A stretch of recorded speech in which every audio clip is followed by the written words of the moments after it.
جو تو نے مجھ کو بھی عطا کیا, میرے والدین کو بھی ایمان کی نعمت دی, پھر میری اولاد کو بھی دے دی.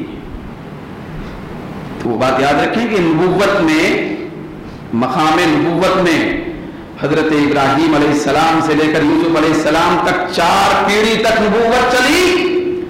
مقام صحابیت میں حضرت ابو بکر سے لے کر حضرت ابو بکر کے والد سے لے کر حضرت صدیق اکبر کے پوتروں تک 4 پیڑھی تک صحابیت چلی. صحابیت چلی. کتنا بڑا مقام ہے حضرت صدیق اکبر کا. تو یہ اپنی زبان صداقت سے شکر بجا لا رہے ہیں, شکر کر رہے ہیں. پھر آگے آپ نے عرض کیا پروردگار مجھے یہ بھی توفیق دے. ایک بات بتائیے, یہ مزاج صدیقی سے ہم کو سمجھنا ہے. بھئی ایمان پہلے ہے عمل پہلے؟ بولیے ایمان پہلے ہے یا عمل پہلے؟ حضرت صدیق اکبر کے اس مزاج سے بھی معلوم ہو رہا ہے, ترتیب سے, کہ پہلے انہوں نے ایمان کے اعتبار سے شکر ادا کیا, بعد میں عمل کا ذکر فرمایا. وَأَنْ أَعْمَلَ صَالِحًا تَرْضَاهُ, اے اللہ میں نیک عمل کی توفیق بھی مجھے دے دے, ایسا نیک عمل جس سے تو راضی ہوتا ہے. تو اس کمال ایمان کے بعد نیک عمل کی توفیق مانگ رہے ہیں. تو اس نیکی اور اس بھلائی اور اس نیک عمل کی توفیق دے جس سے تو راضی ہوتا ہے. تو ہر عام آدمی جو نیکی کرتے ہیں, عام نیک لوگ, ویسا نیکی کرنے والا شخص نہیں تھا. وہ شخصیت نہیں ہے کہ جو عام کوئی متقی پرہیزگار آدمی نیکی کر رہا ہے, تو لہذا اس نیکی کی بات ہو رہی. صدیق اکبر کی نیکی ہے عمل صالح. تو آپ نے فرمایا, عرض کیا اے اللہ ایسی نیکی کی توفیق دے دے جس سے تو راضی ہو جائے. تو ادھر سے اللہ نے کلام اتارا, سورہ واللیل میں آتا ہے وَلَسَوْفَ يَرْضَىٰ, اے ابو بکر تو ایسی نیکی کی توفیق مانگتا ہے جس سے میں راضی ہو جاؤں, اور میں رب ہو کر تیری رضا چاہتا ہوں. میں رب ہو کر تیری رضا چاہتا ہوں, تو راضی ہو جائے. یہ صدیق اکبر کا کمال ایمان کا نتیجہ, کمال ایمان کا نتیجہ. وَأَصْلِحْ لِي فِي ذُرِّيَّتِي, صدیق اکبر نے صرف اپنے لیے نہیں مانگا, کوئی اپنے والدین کے لیے بھی مانگا, پھر اپنے بچوں کے لیے بھی مانگا. طریقہ دعا سکھایا کہ دعا کا طریقہ یہ ہے کہ جہاں ہم اپنے لیے دعا کریں تو والدین کے لیے کریں, پھر والدین کے لیے جب کریں تو اولاد کے لیے بھی کریں, بھئی اولاد کے لیے بھی کریں. پھر آگے صدیق اکبر نے مسلمین کا لفظ استعمال فرمایا کہ سارے مسلمانوں کو بھی شامل فرما لیا. تو حضرت صدیق اکبر یہ ایمان تک پہنچنے میں بڑے بے مثال, یہ جداگانہ منفرد انداز ہے آپ کا. تو اسی لیے پروردگار عالم نے آپ کی اس دعا کو قرآن کا حصہ بنا دیا. ذرا صدیق اکبر کی زبان سے نکلنے والی اس دعا کو اللہ نے قرآن کا حصہ کیوں بنا دیا, اس پہ غور کریں. قرآن کا حصہ بنا دیا وہ اس لیے کہ عام پاکیزہ زبان سے دعا نہیں نکل رہی تھی, صدیق کی زبان سے نکل رہی تھی. صدیق کا مطلب حد سے زیادہ سچا. صاحب رسالہ قشیریہ فرماتے ہیں کہ ایک ہوتا ہے صادق, صادق کے معنی ہے بات کا سچا, قول کا سچا. صدیق قول کے سچے کو نہیں کہتے, صدیق کے اندر یہ معنی ہے ایسی ہستی جس کا قول بھی سچا, فعل بھی سچا, حال بھی سچا, جس کا کردار بھی سچا, سوچ بھی سچی, کیفیت بھی سچی, حالت بھی سچی, قول بھی سچا. پوری چیزوں میں جب کوئی انسان سچا بنتا ہے تو وہ صدیق کہلاتا ہے. تو اس صداقت والی زبان سے دعا نکل رہی تو اللہ تعالیٰ نے اس کو قرآن کا حصہ بنا دیا. صدیق ہے. حضرت مولا علی فرماتے ہیں, حضرت مولا علی فرماتے ہیں کہ لوگ ناپاک کوششیں کرتے رہے پہلے زمانے سے اب تک بھی اور آگے بھی چلتے رہتے ہیں کہ ان صحابہ کرام کے درمیان میں خلش تھی معاذ اللہ. حضرت صدیق اکبر اور حضرت علی کے درمیان میں اختلاف, حضرت عمر حضرت علی کے درمیان میں اختلاف تھا. تو استغفر اللہ ثم استغفر اللہ, یہ ایسے پاکیزہ طینت کے لوگ تھے کہ ان کے درمیان میں اختلاف کی بو تک نہیں آ سکتی تھی. یہ ستھرے لوگوں کی جماعت تھی. پھر وہ بھی صدیق اکبر کا دل, جن کے بارے میں آقائے دو جہاں نے فرمایا, حضور فرماتے ہیں مثل ابی بکر